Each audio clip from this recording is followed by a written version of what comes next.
Hello and welcome to my latest PixInsight processing tutorial. This time we're going to be editing up an image of the Seahorse Nebula. This is a dark nebula, quite tricky to image, and it's only 7 hours of integrated data, this one, so that's not much. I'd normally go for more, but I had to cut this project short. So actually short integration means that it's quite noisy, so we're going to have to deal with that a little bit later. I used an ZW-2600MC Pro one-shot color camera for this with an Optolong L quad enhance filter, and the telescope is an ASCAR 130 PHQ, and all the data was gathered from my back garden in the city of Bristol in the UK, and that has Portal 8 light pollution. So first thing we're going to do is click and drag the name bar there and create a clone of the image so that if we mess anything up we can go back to the clone. And now I'm going to run integer resample. This is going to bin our data by 2. If you're not sure whether you should be doing this or not, then I've got a whole article up on urbanastrophotography.com about integer resample and whether or not you should be binning your data. But for me, I am oversampled, so I'm going to downsample, and that's going to give us a smaller file to deal with as well, and we'll upsample at the end. For the next step, we need to let PixInsight analyze our image. So we want to go to Image Solver here, and all this information should be provided by default if you're using a proper Astro camera. I'm just going to click OK, and this is going to run, and PixInsight is going to analyze the image and embed lots of information that's going to be useful for us later on. Alright, it doesn't take long to do. Next, I think that we should remove our gradients. Yes, we'll do that. So there's often coloured gradients in our images, and if we're imaging from a city, these can be even worse because you have local sources of light pollution. You might have like a row of houses nearby shining their lights up. Makes it all a bit tricky, but what we can do is a pretty neat little function here provided by SETI Astro. This is a whole suite of free processes. It's called Automatic DBE. And I'm just going to leave all this as the default, and I'm going to run execute. And then it's just running here. You can see the percentage in the bottom left. And we end up with 2 new images. The first one is the extracted background. Let's run an unlinked screen transfer function, and we can see all the gradients that have been removed. And if we run that unlinked screen transfer function on this image, there we go. It's done a pretty good job taking out those gradients. So we can close that one, we don't need that, but we will make a clone of that and put that over here. And we'll continue on processing this image. The next step I'd like to run is Blur Exterminator. This is going to help sharpen up our image a little bit, counteract the blurring effect of the atmosphere. I like to do this by first going to render and then PSF image, which might be a function you need to download, I can't quite remember. And then I'm going to click evaluate, and this is going to study the image and give us some numbers that we'll need. Alright, looking good. And what we're after here is the FWHM, the full width half maximum X and Y numbers here, and this is basically telling us how blurry the stars are. And what we want to do is work out a number that's between those two, so that would be 1.35. We need to remember that number. I'm going to click OK. We're going to run Blur Exterminator. We're not using automatic PSF because we have worked it out, so 1.35. You can adjust these other settings as you like, but generally on the defaults I find works quite well. So we're going to click and drag the triangle and drop it over the image, and then Blur Exterminator will run.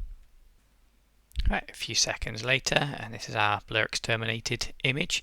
It's a little bit sharper than it was before. Hard to tell perhaps on your screens, but it does look a little bit better, especially when you zoom in. Right, let's rename this one. I'm going to rename this Seahorse Blur X because we've just run Blur Exterminator. Make a clone of that in case we need to go back, and we continue then working on this image. Next we're going to do the colors. And to do that we're going to run SPCC, Spectrophotometric Color Calibration. Actually, I need to do another step first. As part of SPCC, we want to tell the function here where a part of the blank background is of this image. And the easiest way to do that is actually another SETI Astro function, which is called find background. Just leaving all of that, and then click search. And then background has been located. So this is what is a blank piece of background according to that little function there, that little process. Alright, so back into SPCC. This is a broadband image, so we can leave all of this as the defaults. And we're going to do our background neutralization and our region of interest, that is the background that was located. And we can then run that. And we get a very pleasing graph here. Close that, we don't need that. And we can also right click on our background tab there and delete that because we don't need that anymore. But here we go, there's our image that has had its colours tweaked. Now I don't like to have any green in my image, so just as a little bonus I'm going to run SCNR and take out any green that might have lingered. And we're going to rename that, shall we, SPCC, and then put this over here and continue working on this image. Now next we need to stretch our data from linear to non-linear, and to do that lots of different ways, but my current favourite way is also the easiest way I think, which is another SETI Astro, which is called statistical stretch. And we've got some settings here that we can check. We can click preview refresh and it will show us the kind of view that we're going to get over here. So you can play about with these. I think maybe turn that down a smidge, turn our curves up a bit. Let's just try and get something that's looking alright, quite contrasty.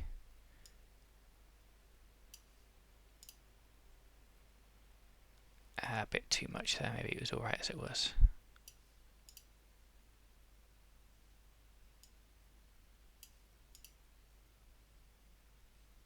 Yeah, boosting the curves I think is particularly effective for this dark nebula because we want the contrast in all the dusty lanes.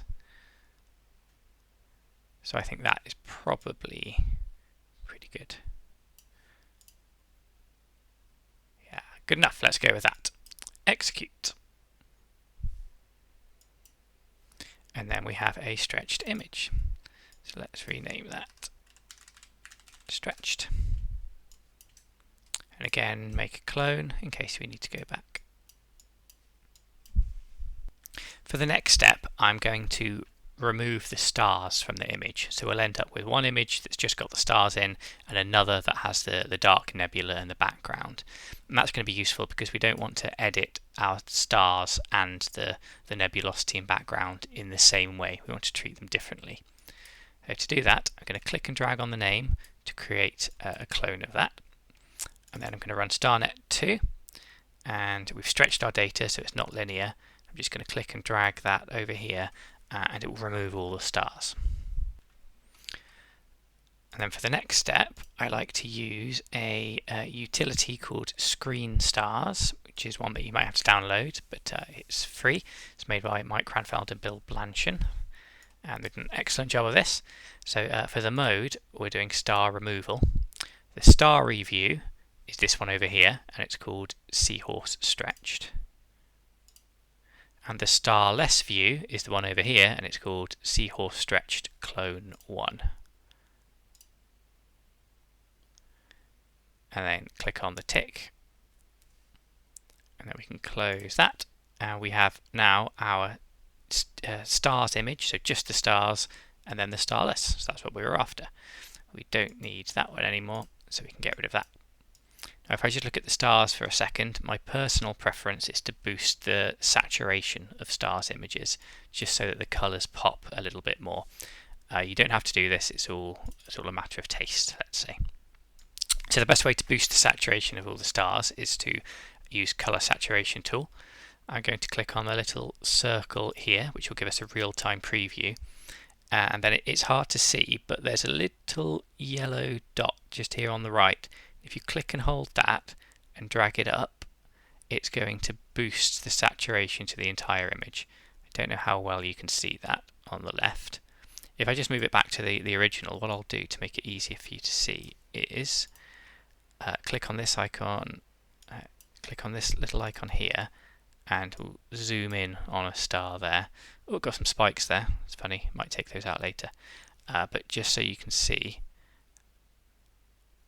how the saturation does go up. So I'm going to move it to about there. So we've got punchy stars, and then click on the square to apply it. And then the real-time preview looks crazy saturated, because this is what it's saying it'll look like if we run that process again, because this is still the preview. So we're going to close that, and then the one that we've got here is what we've just run the process on. So that is our saturated stars.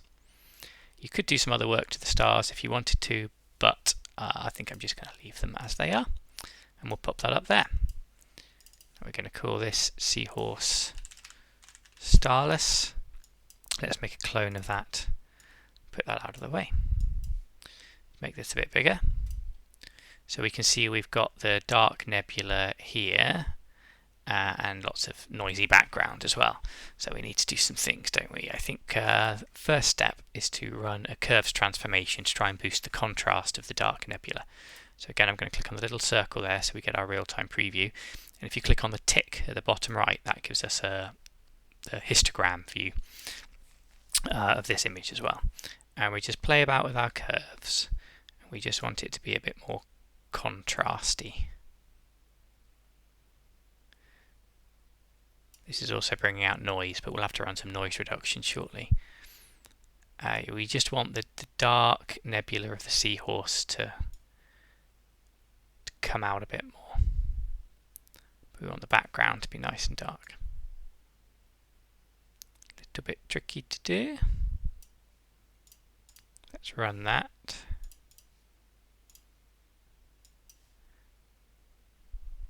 Yeah, it's so noisy. I think that now is a good time to run Noise Exterminator actually.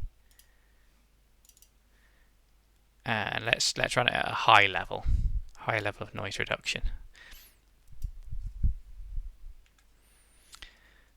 Oh, you know what? That might be too much. It's blurred out too many details, hasn't it? So let's click back on that. Let's try 0.6 instead.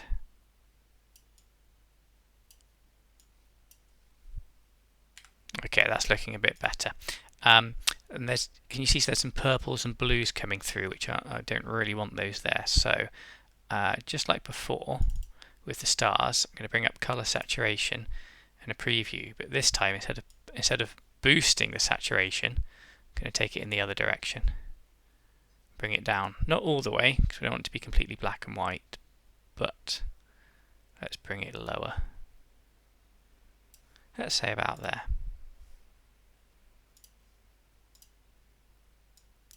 Alright, getting there. What should we do next? I think perhaps a little bit of dark structure enhance. This is a utility that I like and use quite a bit. Put it down to 0.3. And this hopefully will make the actual Seahorse Nebula stand out a little bit more. Yes, very good. And what I might do, just as an experiment, is run the background extraction again.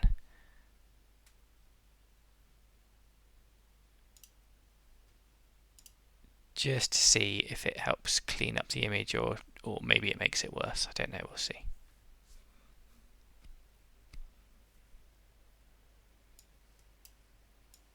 Yeah, I think it's kind of brought out the background details a bit too much. Oh, tricky actually. It's made the nebula stand out a bit more. Not sure. Maybe if we run Noise Exterminator again. I always knew this would be a troublesome image just because the integration time is so short. A mere 7 hours, considering how much noise there is. Really, I'd have liked more. No, that's blurred it too much, hasn't it? Let's just try 0.6 again.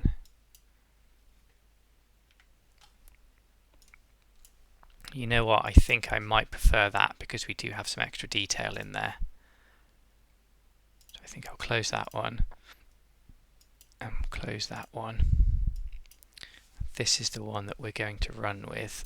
I'm tempted to take the saturation down a smidge more. Just a little bit.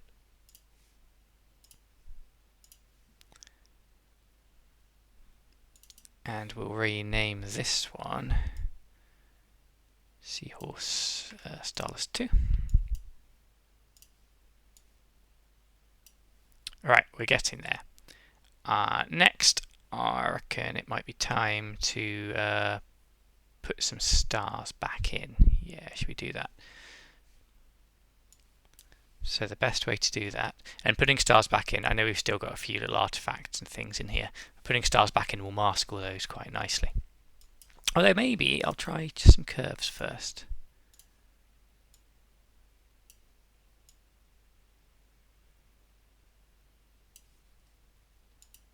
Yeah, just make it a little bit more contrasty.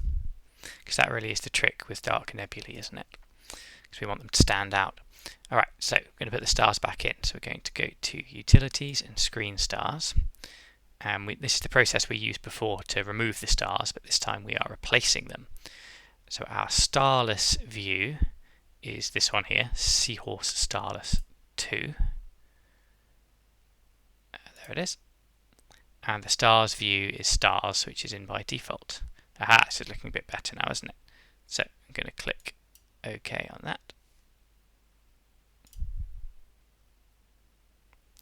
Now it's pretty funky.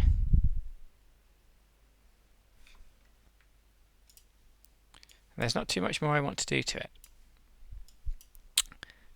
I think it would be good to run just a little bit of noise reduction again.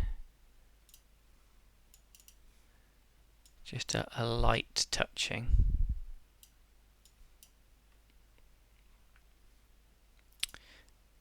And I need to upsample it so we get our resolution back. It's called Starry Upsample.